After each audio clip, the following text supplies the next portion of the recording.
Hi అండి, నేను మీ Vahini. Welcome to our channel Vahini's DSL. ఈ ఛానల్లో ప్రతిరోజు కూడా కరెంట్ అఫైర్ మీద క్లాస్ అనేది ఉంటుంది. ఇంకా ఎవరైనా ఛానల్ని సబ్స్క్రైబ్ చేసుకోకపోతే వెంటనే సబ్స్క్రైబ్ చేసుకోండి. అలాగే ఈ ఛానల్కి సంబంధించి ఏవైతే క్లాసెస్ నవంబర్ నుంచి కరెంట్ అఫైర్ క్లాసెస్ అనేవి చేస్తున్నామో వాటికి సంబంధించిన పీడిఎఫ్ల కోసం వాట్సాప్ గ్రూప్ అయితే ఉందండి.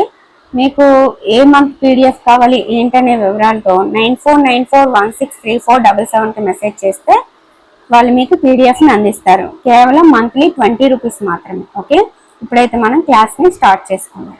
కేరళ నూతన సీఎం సతీశన్. దక్షిణాదిలో అతిపెద్ద ట్రావెల్ ట్రేడ్ ఎక్స్పో అయిన గ్లోబల్ ట్రావెల్ మార్కెట్ సంస్థ ఏపీకి ఉత్తమ పర్యాటక ప్రచార రాష్ట్రం అవార్డుకి ఎంపిక చేసింది. తిరువనంతపురంలో జూన్ 4న నిర్వహించే వేడుకల్లో ఈ అవార్డును ప్రదానం చేయనున్నారు. ఏపీ మనబడి మన భవిష్యత్తు కార్యక్రమం కింద ఏపీ స్కూల్ ఇన్ఫ్రా డెవలప్మెంట్ సొసైటీని ఏర్పాటు చేస్తూ ఉత్తర్వులు జారీ చేసింది. దాతల కోసం డోనల్ పోర్టల్ని అందుబాటులోకి తేనుంది. శాండా ప్రపంచ కప్లో భారత్ స్వర్ణంతో మెరిసింది. చైనాలోని మకావులో జరుగుతున్న ఈ టోర్నీలో మే 14న మహిళల 52 కేజీల విభాగంలో భారత ఉషు ప్లేయర్ అపర్ణ విజేతగా నిలిచింది. 16వ తారీఖున ఈ టోర్నీ మొత్తంలో ఎన్ని మెడల్స్ మనకు వచ్చాయి, ఏ ప్లేస్ లో ఉన్నాయి ఏంటి అనేది కూడా నెక్స్ట్ చెప్తాను చూడండి. భారత జూనియర్ పురుషుల జట్టుకు చీఫ్ కోచ్ గా ఫ్రాన్స్ దిగ్గజం ఫ్రెడరిక్ సోయిజ్ ని హాకీ ఇండియా ఎంపిక చేసింది. ఆస్కార్ అవార్డులు 2026లో ఉత్తమ నటుడుగా మైకేల్ బి జార్డన్ నిలిచారు. పై దినోత్సవంగా మార్చి 14న జరుపుకుంటారు. International rail coach expo IRCE 2026 ని ఎక్కడ నిర్వహించారంటే మార్చి 12 నుంచి 14 వరకు ఇంటిగ్రల్ కోచ్ ఫ్యాక్టరీ చెన్నైలో నిర్వహించారు. దేశ విదేశాల నుంచి రైల్వే తయారీదారులు, సాంకేతిక పరిశ్రమ నిపుణులు పాల్గొన్న ఈ ప్రదర్శనని మార్చిలో జరిపారు. కేంద్రం విడుదల చేసిన తాజా గణాంకాల ప్రకారం దేశంలో స్టార్టప్ పర్యావరణ వ్యవస్థలో ఎన్నిక పైగా గుర్తింపు పొందిన స్టార్టప్లు ఉన్నాయంటే 2.12 లక్షలు. వీటిలో 1,00,000కు పైగా స్టార్టప్లకు మహిళా డైరెక్టర్ లేదా భాగస్వామి ఉన్నారు. విశాఖ కేంద్రంగా దక్షిణ కోస్తా రైల్వే జోన్ ఏర్పాటుతో భారతీయ రైల్వే లోగోలో రైల్వే బోర్డు కొన్ని మార్పులు చేసింది. రైల్వే శాఖకు చెందిన లోగోలో రైల్వే జోన్లకు సూచికగా ఎరుపు రంగులో నక్షత్రాలు ఉంటాయి. జూన్ 1 నుంచి 18వ రైల్వే జోన్ గా దక్షిణ కోస్తా జోన్ అధికారికంగా అమల్లోకి రానుంది. దీంతో 18 నక్షత్రాలతో కూడిన కొత్త లోగోని రైల్వే బోర్డు మే 14న విడుదల చేసింది. శ్రీ సత్యసాయి జిల్లా పుట్టపర్తిలో 15,803 కోట్లతో 5వ తరం స్టెల్త్ యుద్ధ విమాన తయారీ ప్రాజెక్ట్ అనేది ఏర్పాటు కానుంది. ఏరోనాటికల్ డెవలప్మెంట్ ఏజెన్సీ ADA, రక్షణ రంగ పరిశోధన అభివృద్ధి సంస్థ DRDOల భాగస్వామ్యంతో పుట్టపర్తిలో advanced medium combat air craft AMCA ప్రాజెక్టుకు రక్షణ మంత్రి రాజ్నాథ్ సింగ్, సీఎం చంద్రబాబు మే 15న శంకుస్థాపన చేశారు. కేంద్రం ఇటీవల ఇచ్చిన ఉత్తర్వులు ఆంధ్రప్రదేశ్ పబ్లిక్ ఎంప్లాయ్మెంట్ ఆర్డర్ 2025. ఆ ఉత్తర్వులను అనుసరించి రాష్ట్ర ప్రభుత్వం ఉద్యోగుల నియామకాలు, బదిలీలకు సంబంధించి కేడర్ల వారీగా పోస్టులను పునర్వ్యవస్థీకరిస్తూ మే 14న జీవో జారీ చేసింది. ఆల్రెడీ దీనికోసం మనము ఏప్రిల్లో డిస్కస్ చేసుకున్నాము. ఇప్పుడు జీవో జారీ చేసింది అనమాట. ఈ ఎంప్లాయ్మెంట్ ఆర్డర్లు ఏముంది, ఏ క్యాడర్ కి ఎలా వర్గీకరించారు, ఏ పోస్టులు ఎలా ఉంటాయి ఏంటి అనేది ఆల్రెడీ మీకు చెప్పడం జరిగింది. ఇప్పుడు దాని జీవో అనేది జారీ చేశారు. మన టీచర్ పోస్టులు అనేవి జిల్లా క్యాడర్లోకి తెచ్చింది అనేది ఇంపార్టెంట్ విషయం. నెక్స్ట్, ఉత్తరప్రదేశ్ లో అకాల వర్షాలు, పెనుగాలులతో 111 మంది ప్రాణాలు కోల్పోయారు. ఇప్పుడు 16వ తారీఖు యొక్క కరెంట్ అఫైర్ ని చూద్దాం. డిజిటల్ మోసాల్ని అరికట్టేందుకు కేంద్ర దర్యాప్తు సంస్థ CBI కొత్తగా అభయ్ పేరుతో AI ఆధారిత నోటీస్ వెరిఫికేషన్ వ్యవస్థని తీసుకొచ్చింది.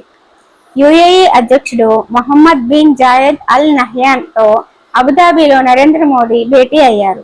భారత్ కు LPG దీర్ఘకాలిక సరఫరాతో పాటు వ్యూహాత్మక పెట్రోల్ నిల్వలపై ఒప్పందాలు అనేవి కుదిరాయి. ఇరాన్ విదేశాంగ మంత్రి అబ్బాస్ అరాక్చి శ్రీకాకుళం జిల్లా నరసనపేటలో సీఎం చంద్రబాబు స్వర్ణాంధ్ర స్వచ్ఛాంధ్ర కార్యక్రమంలో మే 16న పాల్గొన్నారు. మహిళా సాధికారత పార్లమెంటరీ కమిటీ చైర్పర్సన్ గా రాజమహేంద్రవరం MP దగ్గుపాటి పురంధేశ్వరి వరుసగా రెండోసారి నియమితులయ్యారు. ఉషు ప్రపంచ కప్ లో భారత్ కి 2 గోల్డ్, 1 సిల్వర్, 2 బ్రోంజు లభించాయి. భారత్ 3వ స్థానంతో టోర్నీని ముగించింది. ఇందాక చెప్పుకున్నాం కదా, సో అపర్ణ 52 kgs గోల్డ్ అని ఆల్రెడీ చెప్పాను. Shivani 75 kgs gold, Kushal 48 kgs silver, Sagar 48 kgs లో బ్రోంజ్, కరీనా కౌశిక్ 48 kgs లో బ్రోంజ్ ని గెలుచుకున్నారు. మరి ఫస్ట్ ప్లేస్ లో ఎవరు ఉన్నారంటే చైనా 7 గోల్డ్, అలాగే Vietnam second place 3 gold. Saudi అరేబియాలోని దమ్మాంలో తెదేపా గల్ఫ్ కౌన్సిల్ ఆధ్వర్యంలో మినీ మహానాడ్ని ఘనంగా నిర్వహించారు. సైబర్ నేరాలను ధీటుగా ఎదుర్కొనేందుకు ఏపీ సైబర్ గార్డ్ పేరిట సరికొత్త వ్యవస్థకి ఆంధ్రప్రదేశ్ పోలీస్ శాఖ శ్రీకారం చుట్టింది. దీని అమలు కోసం 90 రోజుల కార్యాచరణ ప్రణాళికని ఖరారు చేసింది. ఏపీ పబ్లిక్ ఎంప్లాయ్మెంట్ ఆర్డర్ 2025 అమలు చేయాల్సి ఉన్నందున ఈ ఏడాది ఉపాధ్యాయ బదిలీలు చేపట్టే అవకాశం లేదు. దివ్యాంగుల ప్రతిభా విజయాలను వేడుకగా నిర్వహించడానికి 2026 మార్చి 13న రాష్ట్రపతి భవన్లో పర్పుల్ ఫెస్ట్ అనే ప్రత్యేక కార్యక్రమాన్ని ఏ మంత్రిత్వ శాఖ నిర్వహించింది అంటే సామాజిక న్యాయం సాధికారత మంత్రిత్వ శాఖ.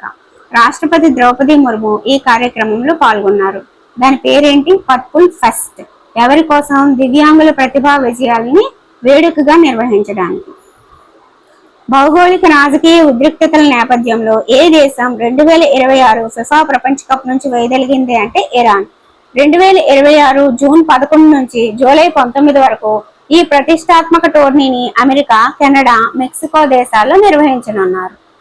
ఇటీవల కేంద్రం తమిళనాడులోని ఏ విమానాశ్రయానికి అంతర్జాతీయ హోదాలను కల్పించింది అంటే మదురై. 2026 మార్చి 18 నుంచి 30 వరకు ట్రైఫెడ్ ఆధ్వర్యంలో భారత్ ట్రైబ్స్ ఫెస్ట్ ని ఏ నగరంలో నిర్వహించారంటే న్యూఢిల్లీ.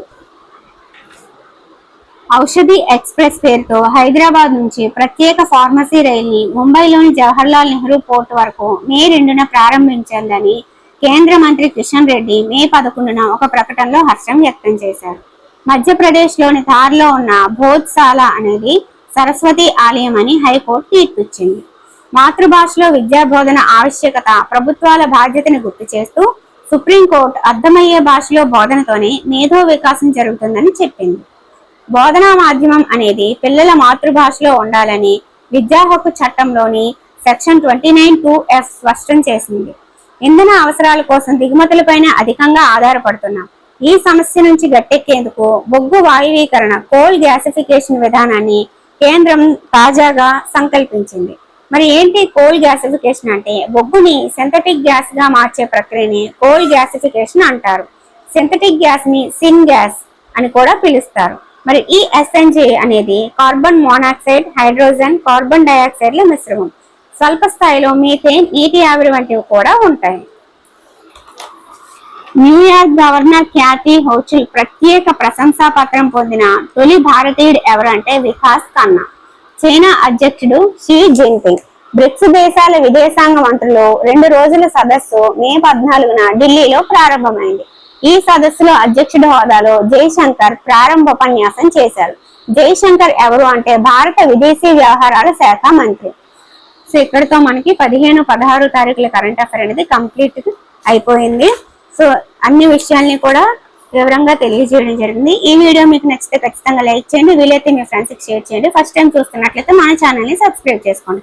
అలాగే ఎవ్రీ మంత్ పీడిఎఫ్ మీకు కావాలి అంటే మంత్లీ 20 రూపీస్ మాత్రమే 9494163477 అనే నెంబర్కి వాట్సాప్లో మెసేజ్ చేయండి. నవంబర్ నుంచి కరెంట్ అఫైర్ అనేది అవైలబుల్గా ఉంది. Thank you.